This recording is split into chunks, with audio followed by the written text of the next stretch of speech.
Thanks for watching Numbskull News. And today, I'm going to go in depth on ESPN.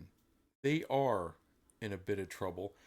And I think there's some real smoke, possibly some fire on the horizon.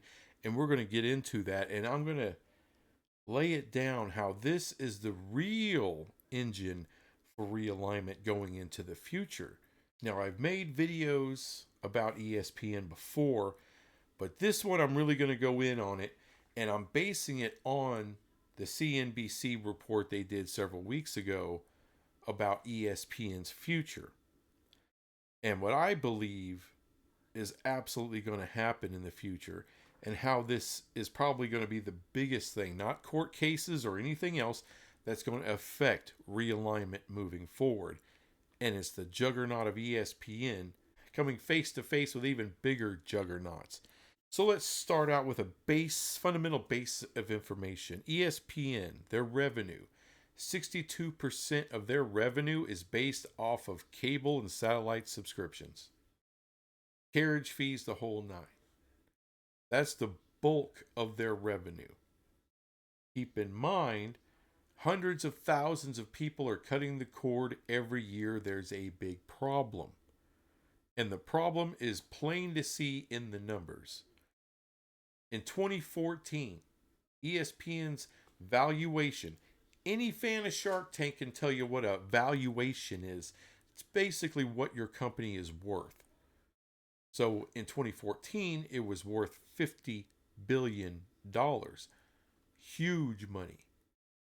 In 2024, its evaluation has been cut in half.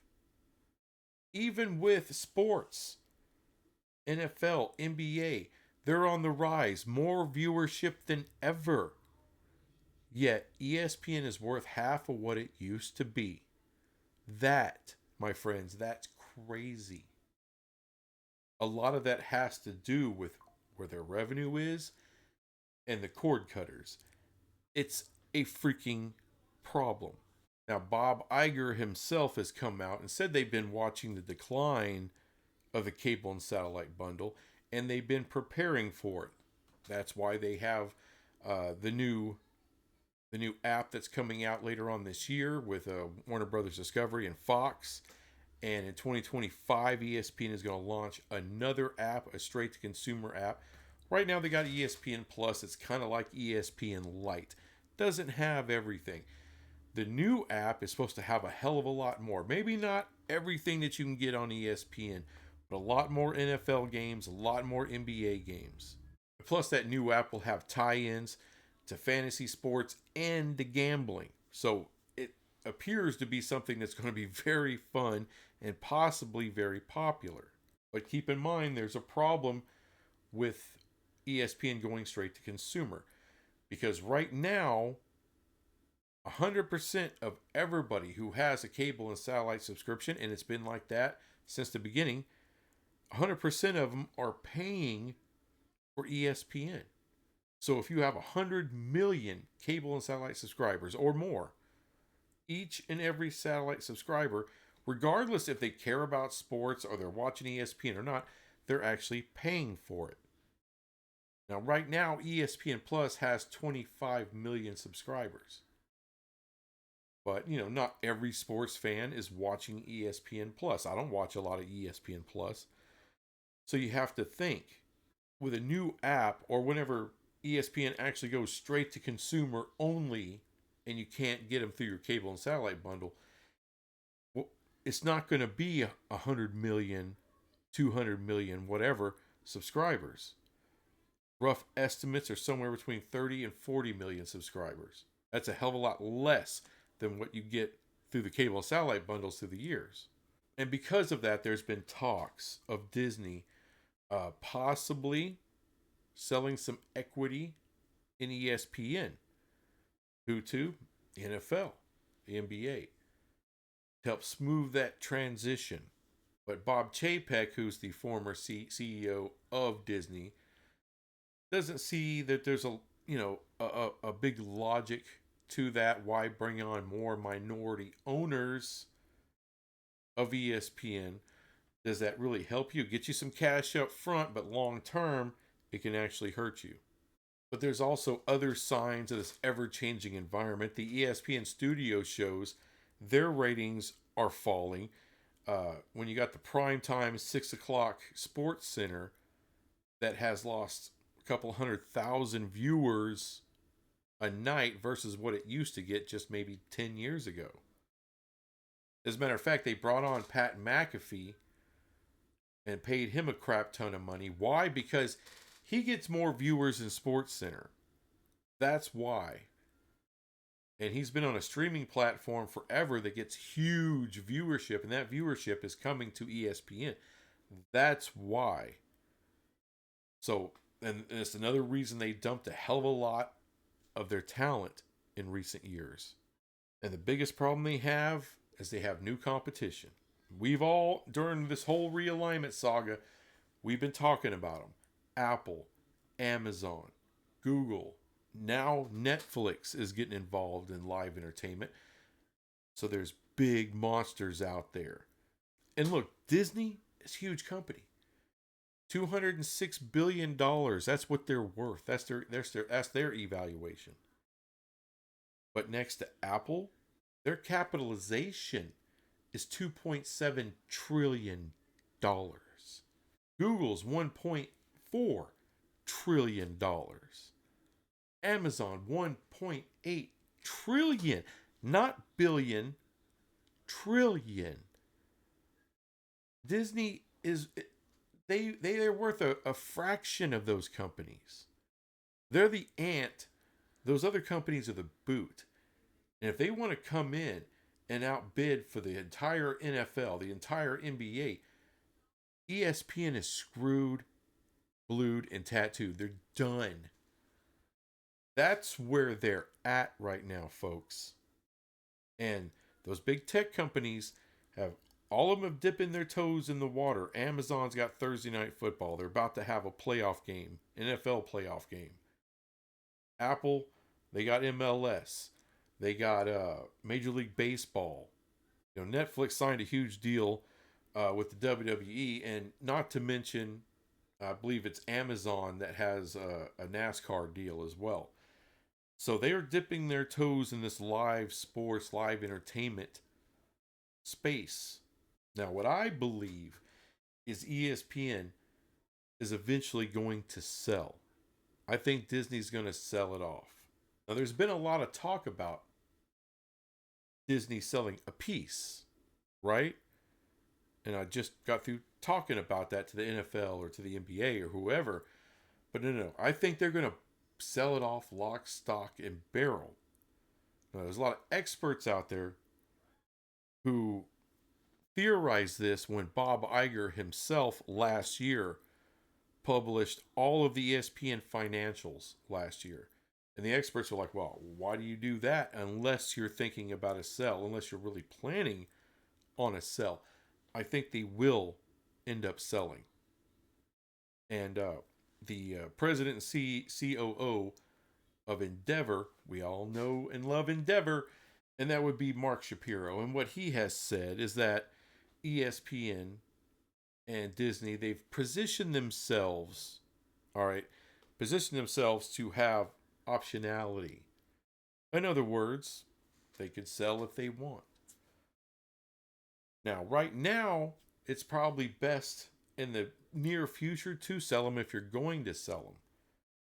Right now, they're still worth quite a bit of money. They still make quite a bit of money. They make over $4 billion a year at ESPN. And that's with huge media rights being paid. They still make $4 billion. And they're not losing money. That's the important thing right now. They're a money maker. The problem is their growth is stagnant, right? So from 2022 to 2023, their growth was less than 1%. All right, that is not good when you're talking about big business. You're not trying to stay at your regular revenue level. You're trying to increase that a lot year after year. And ESPN's always been able to do that. But here recently, that growth has slowed down to a crawl. And the fear is it can stop altogether and actually see that growth go on a decline. This is why they're going straight to consumer. The problem is going straight to consumer. That's extraordinarily expensive. That's why they're having it. They're investing shit tons of money in this new app to try to help pave way for that new future that Bob Iger's talked about, when you can't depend on your linear partners anymore because they're not worth what they once were. Now, personally, I feel that it's going to be Amazon. I think Amazon has the most to gain of just buying ESPN. Maybe even letting Disney keep 1 to 5%. All right, that's a huge injection of cash for Disney.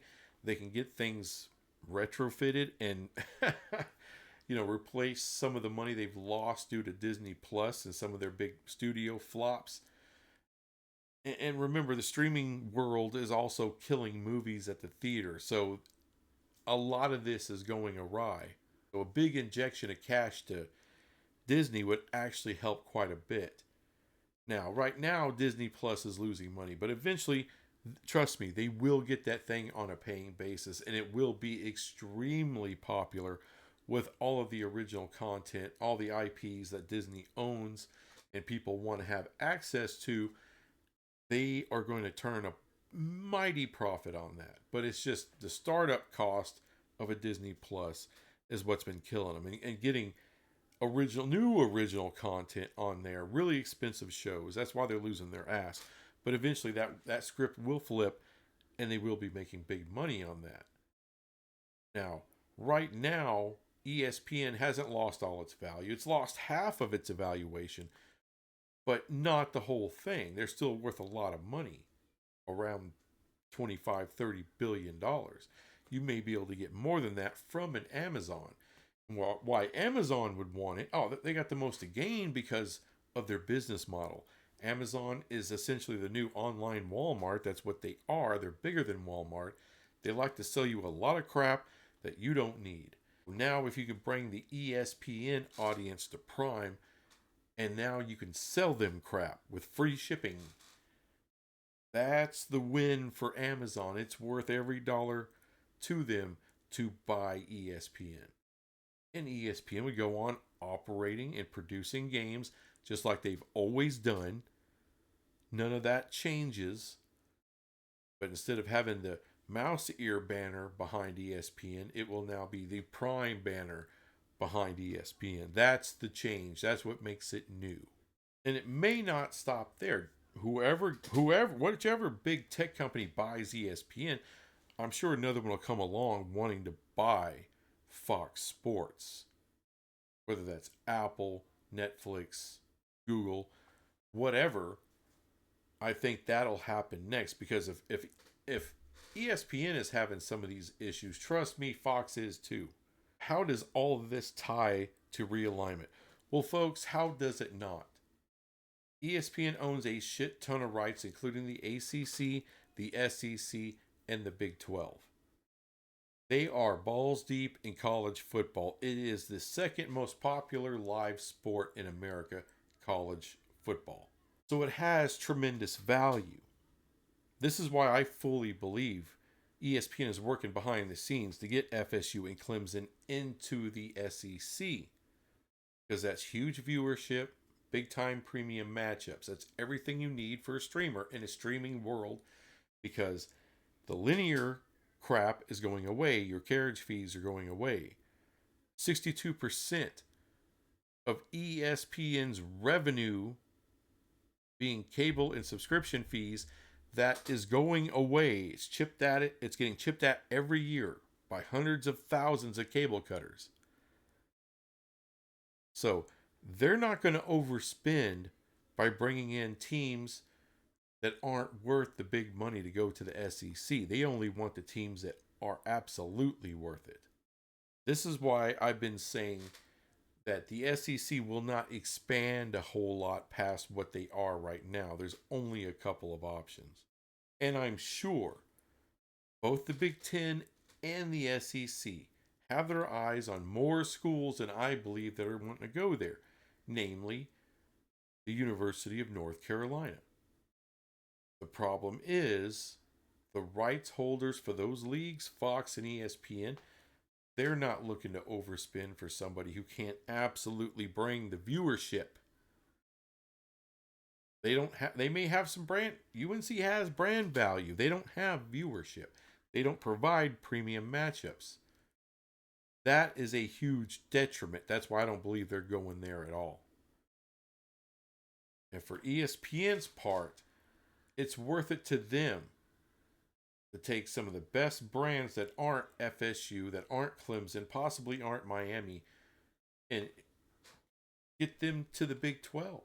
Because there are other brands with tremendous value. Louisville, UNC. I believe Duke has a lot of value. Pitt may have some value. Virginia Tech, maybe Georgia Tech. But this is why I make the stand where I do. This is why I'm offering this counter narrative.